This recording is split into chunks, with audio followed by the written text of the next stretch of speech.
A cúpula executiva anual da família Lancaster era um espetáculo de riqueza e legado, realizada no último andar da sede em San Diego, um espaço com paredes de vidro com vista para a marina. Fazia 6 anos desde a última vez que eu havia pisado nesse prédio. Eu tinha 24 anos na época, recém-formada em um mestrado com dupla ênfase em finanças e engenharia de sistemas. Aquele também foi o dia em que meu pedido foi rejeitado publicamente pela minha tia, Victoria Lancaster. Hoje, retornei não como Ava Shane, a excluída da família, mas como CEO da VXC Holdings, discretamente o maior cliente do Lancaster Group, movimentando mais de 60 milhões de dólares por ano através da divisão de logística deles. Eles simplesmente não sabiam que era eu. O relatório trimestral parece promissor, disse meu primo Marcos, clicando para exibir mais um slide exagerado do PowerPoint. Graças, em grande parte, ao nosso principal cliente, a VXC Holdings. Tomei um gole do meu expresso para disfarçar o sorriso que ameaçava escapar. Lembrei da voz de Marcos, 6 anos atrás. Vamos, Ava. Você é inteligente, mas não pertence a um lugar como esse. Lealdade familiar e pedigree são o que conta aqui. Vitória sorriu com orgulho. Excelente análise, Marcos. É por isso que mantemos a liderança dentro da linhagem. Olhei para os números reais no meu tablet, dados obtidos discretamente de arquivos internos, graças a um denunciante bem posicionado. Marcos estava falsificando métricas de desempenho havia quase um ano. Ocultando perdas, maquiando falhas. A única coisa que mantinha o Lancaster Group de pé eram os contratos com a minha empresa. Mission. Uma voz suave chamou minha atenção. A assistente de Vitória, Mila, fez um gesto em direção às portas da sala de reuniões. Estão prontos para a sua apresentação. Levantei-me e ajeitei a lapela do meu terno azul marinho feito sob medida, preciso, um contraste forte com o vestido modesto que usei quando implorei por um lugar aqui, anos atrás. Naquela época, Vitória disse que eu não tinha aparência de alguém feita para Lancaster. Quando cheguei ao pódio, a voz de Marcos ecoou pela sala. Ava, o que você está fazendo aqui? Esta é uma reunião fechada do conselho. Olhei ao longo da mesa comprida de mogno, parando em cada rosto confuso. Estou aqui em nome da VXC Holdings. Precisamos renegociar alguns termos do contrato antes da renovação. A sala ficou em silêncio. Vitória estreitou os olhos. Não é assim que funciona. A VXC sempre manda um representante do grupo externo. Eu sorri. Manda, sim. E você está olhando para ela. Silêncio. Marcos parecia ter esquecido como piscar. Minha prima Elise deixou cair a caneta. O peso da compreensão tomou os rostos de todos. Isso não é possível. Vitória engasgou. Você administra uma pequena startup. Fizemos uma verificação completa de antecedentes. Toquei na tela e projetei meu próprio conjunto de slides. Aquela startup era uma fachada. A VFC Holdings, antes conhecida como VHX Consulting, é minha. Sou proprietária e dirijo esse negócio há 6 anos. Suspiros romperam o silêncio. E assim, a garota que eles rejeitaram se tornou a mulher da qual seu império agora dependia.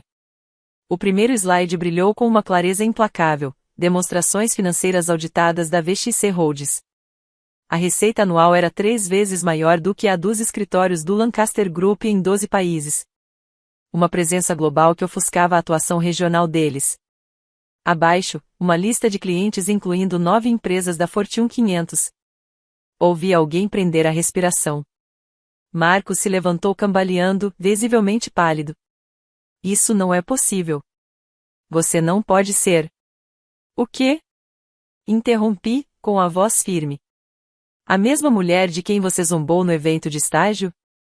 A sobrinha que não era Lancaster o suficiente? Ou a dona da empresa que, neste momento, está impedindo os livros contábeis de vocês de mergulharem no vermelho? Murmúrios se espalharam pela sala de reuniões. Nós não saberíamos, insistiu Marcos. Você faria isso? Arqueei uma sobrancelha.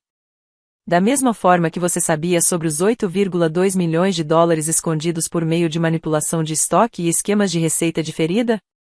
Ele ficou de queixo caído. Ao redor dele, os membros do conselho se viravam uns para os outros, sussurrando furiosamente.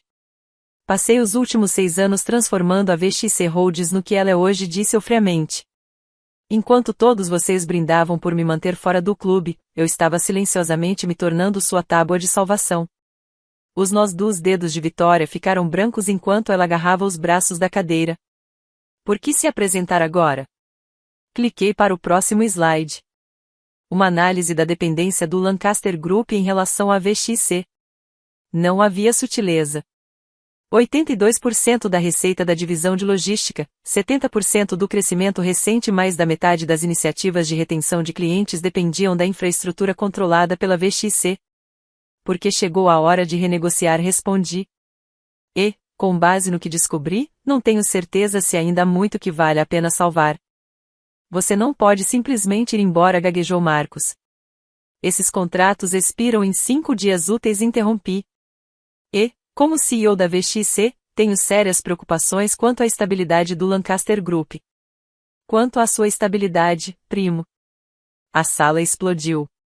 Os membros do conselho exigiam explicações. Vitória lançou um olhar fulminante para Marcos. Elise murmurou algo sobre responsabilidade corporativa. Eu permaneci imóvel. Calma. Composta. Deixei que a tempestade os atingisse primeiro. Vou convocar uma reunião de auditoria de emergência amanhã às 9 horas, anunciei, pegando meu tablet e minhas anotações. Minha equipe apresentará uma análise forense completa das finanças da empresa. Sugiro que venham preparados. Isso é vingança, acusou Marcos, com a voz trêmula. Só porque não lhe demos um lugar à mesa. Parei na porta. A lembrança daquela rejeição de 6 anos atrás ainda ecoava. O rosto presunçoso de Marcos, o olhar frio de Vitória, a risada abafada que se seguiu quando saí com a cabeça erguida, mas o coração em pedaços. Não, Marcos. Isso não é vingança, disse eu, encarando-o diretamente nos olhos. Isso são negócios. Exatamente o que você disse que eu nunca entenderia. Olhei para o relógio. 9 em ponto. Não se atrase, acrescentei. Embora a pontualidade nunca tenha sido uma constante no seu lado da família, não é? Assim que entrei no corredor, as vozes atrás de mim se fragmentaram em acusações. A calma de Vitória se rompeu. Marcos tentava, desesperadamente, justificar os números. Meu assistente, Michael, me esperava próximo ao elevador. Ele estendeu uma garrafa de água com gás. Como foi? Exatamente como planejado, respondi, entrando no elevador. Se você achou aquela reviravolta na sala de reuniões satisfatória, acredite, não vai querer perder o que acontece na reunião de auditoria amanhã. Apertei o botão do saguão.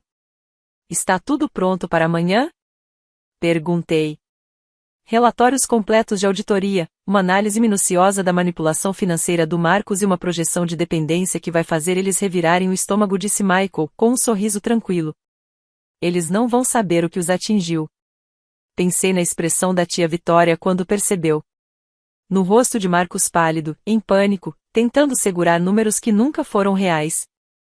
Lembrei dos anos em que eles sussurravam pelas minhas costas, dizendo que eu não era feita para o legado Lancaster. Que me faltava pedigree. Que eu não pertencia. Me envie o último rascunho da carta de rescisão, pedi a Michael. Quero revisar antes de amanhã. Você vai mesmo cancelar todos os contratos? Ele perguntou. Sorri. Digamos que eles vão finalmente entender o que é poder conquistado. Amanhã, vão aprender o que são negócios de verdade. Na manhã seguinte, cheguei à sede do Lancaster Group 1 hora mais cedo. O mesmo prédio que um dia me recusou a entrada. O segurança do saguão mesmo de 6 anos atrás levantou-se tão rápido que quase derrubou o café. Seja bem-vinda, disse, hesitante. O conselho já está se reunindo lá em cima. Cedo, murmurei. Engraçado como o cheiro de colapso faz as pessoas correrem. Entrei no elevador executivo. O cromo polido refletia alguém que eles nunca imaginaram que voltaria. A mulher que empurraram para fora estava prestes a segurar a caneta que decidiria o destino deles. A sala de reuniões estava lotada quando entrei. O silêncio era denso no ar. Vitória estava sentada na cabeceira da mesa, mas sua presença, agora, parecia vazia. Marcos estava curvado ao lado dos advogados corporativos, cercado por tensão e negação. Membros independentes do conselho já cochichavam entre si, sobrancelhas franzidas sobre os relatórios impressos. Atrás de mim, minha equipe de analistas entrou em fila, todos escolhidos a dedo, todos discretamente incorporados à estrutura da empresa nos últimos 5 anos, coletando dados enquanto os herdeiros Lancaster continuavam a brincar de império. Parei diante do púlpito. Bom dia, disse, com voz suave. Vamos começar, Ava? Vitória perguntou, a voz curiosamente desprovida do tom cortante habitual. Talvez pudéssemos conversar em particular antes de iniciar. Inclinei levemente a cabeça. Acho que já tivemos conversas familiares privadas o suficiente, não acha? Fiz um gesto para minha equipe. Distribuam os relatórios, por favor. O farfalhar dos papéis soou como o prenúncio de uma tempestade. Depois vieram os suspiros agudos, murmurinhos crescentes. Um membro do conselho soltou um palavrão abafado. Isso não pode estar certo, disse um diretor, virando as páginas. Essas perdas. Esses números? Ah, eles estão corretos, confirmei, abrindo minha apresentação no telão. Vamos começar pela contabilidade criativa, certo? Voltei-me para Marcos. Você gostaria de explicar como mais de 8 milhões de dólares em prejuízos foram mascarados sob despesas operacionais adversas? O advogado dele começou a protestar, mas levantei a mão com calma. Ou preferem que avancemos direto para as métricas de clientes infladas, os ativos fantasmas ou o ponto mais crítico, que sem os contratos da VXC Holdings, o Lancaster Group está tecnicamente insolvente? Você está tentando nos destruir, disse Marcos, com a voz embargada. Encarei-o sem desviar. Não, Marcos. Foi você quem fez isso. Sozinho. Mas, e sua própria família? Arqueei uma sobrancelha. Família? Você quer dizer aquela mesma que espalhou na indústria que eu não tinha perfil para a liderança? Ou quando a tia Vitória riu e disse que eu nunca entenderia o que são negócios de verdade? Isso foi há 6 anos, rebateu Vitória, rápido demais. Foi, sim. E enquanto vocês poliam o brasão da família e protegiam velhos legados, eu estava construindo algo do zero. Hoje, a VXC Holdings é 3 vezes maior que o Lancaster Group. Cliquei para o próximo slide. Os números não mentem. 47% da sua receita está diretamente ligada à VXC, anunciei com firmeza. Receita que desaparecerá na próxima segunda-feira, caso eu rescinda nosso contrato. A sala explodiu em um caos controlado. Vozes se sobrepunham, cadeiras foram arrastadas, advogados se amontoavam apressados, e um membro do conselho chegou a xingar em voz alta. Então, Marcos desabou. Eu não queria que chegasse a esse ponto, murmurou, afundando na cadeira. Você não pode simplesmente desistir, Ava. Vitória se levantou, vermelha de raiva. Tomaremos medidas legais. Com base em quê? Perguntei, agora com o tom gelado. No fato de que sua sobrinha rejeitada superou toda a equipe executiva? Ou porque os relatórios fraudulentos do seu filho foram expostos antes que a SEC batesse à sua porta? Inclinei-me sobre o púlpito. De toda forma, deixem seus advogados interrogarem o Marcos. Eu adoraria ouvir como eles explicam os passivos não registrados e os fluxos de receita fantasma. Um conselheiro grisalho pigarreou. Senhorita Shen, dadas as circunstâncias, talvez precisemos discutir transições imediatas de liderança. Transições de liderança? A voz de Marcos quase se apagou. Esta é a nossa empresa, disse Vitória. Na verdade, respondi, colocando um envelope lacrado sobre a mesa não por muito tempo. Dentro do envelope, 2 documentos. Opção 1, o Lancaster Group concorda com uma reestruturação completa. Marcos renuncia. O conselho nomeia uma nova liderança independente. Mantemos uma parceria reduzida, com supervisão.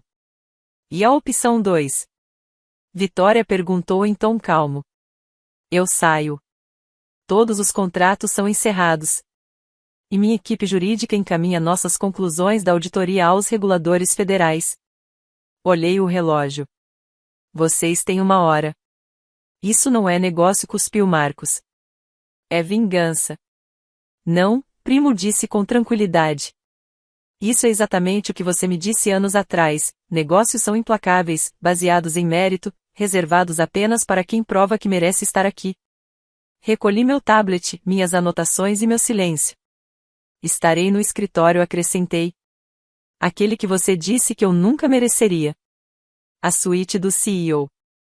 Engraçado como as coisas mudam. Deixei-os ali, cercados de relatórios, evidências e desespero. Ao chegar na minha suíte privativa com vista para o porto, meu celular não parava de vibrar. Minha mãe: como você pôde fazer isso com sua tia? Meu pai: você está destruindo a família. Meus primos: você nos arruinou. Ignorei todos. Em vez disso, abri uma pasta antiga e empoeirada da minha caixa de entrada. O e-mail de rejeição que Vitória me enviou há 6 anos. Cara Ava, embora admiremos sua ambição, sentimos que lhe faltam os instintos de liderança necessários ao Lancaster Group. Talvez uma função com menos responsabilidade seja mais adequada aos seus pontos fortes. Sorri. Cliquei em arquivar. Atenciosamente, Vitória Lancaster. Imprimi o velho e-mail e o coloquei sobre o que em breve seria minha nova mesa. Diante das provas inegáveis dos relatórios fraudulentos de Marcos e da dependência crítica da empresa na VXC Holdings, o conselho tinha apenas uma escolha racional: aceitar meus termos ou perder tudo. Ao pôr do sol, tudo estava resolvido. Marcos renunciou, sua saída foi tão silenciosa quanto tardia. Vitória, destituída de influência, foi empurrada para uma aposentadoria precoce, contra a qual ninguém ousou protestar. O Lancaster Group, antes um bastião de nepotismo e orgulho de herança, seria agora reestruturado sob minha supervisão. O império familiar, do qual um dia disseram que eu não era digna, agora se reportava a mim. Michael entrou no momento em que os últimos papéis eram assinados, com uma garrafa de champanhe gelado. Parabéns, disse ele, sorrindo. Pela aquisição mais elegante que já vi. Não é uma aquisição, respondi, olhando pela janela enquanto Marcos e Vitória empacotavam seus escritórios em caixas de papelão. É apenas negócio. Do tipo que me disseram que eu nunca entenderia. Meu celular vibrou de novo. Dezenas de mensagens não lidas. Mãe: você não precisava humilhá-los. Pai: família não resolve conflitos assim. Primos: crescemos juntos. Como pôde?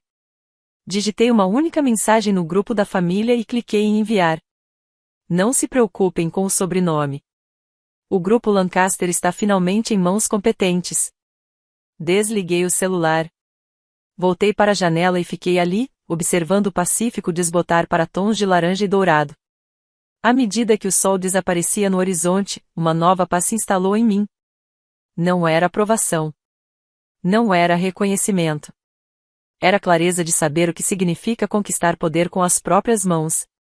Porque, às vezes, sucesso não é conseguir o emprego pelo qual você implorou. É construir algo tão sólido, tão inegável, que eles não têm outra escolha a não ser se sentar à mesa, com você. E às vezes, a melhor vingança é simplesmente não se vingar. É tornar-se o chefe deles. Mas sabe de uma coisa? Vitória estava certa em uma coisa. Eu realmente não era qualificada para trabalhar no Lancaster Group. Eu era qualificada para ser dona dele. Oi? Antes da gente terminar, posso te perguntar uma coisa? Como foi o seu dia? Sério. Sei que a gente nem sempre se faz essa pergunta, o mundo anda rápido demais. Mas eu adoraria saber. Deixa nos comentários. Foi bom? Ruim? Algo no meio do caminho? Tô aqui ouvindo. Porque, às vezes, só de ser ouvido, a gente já começa a se sentir visto.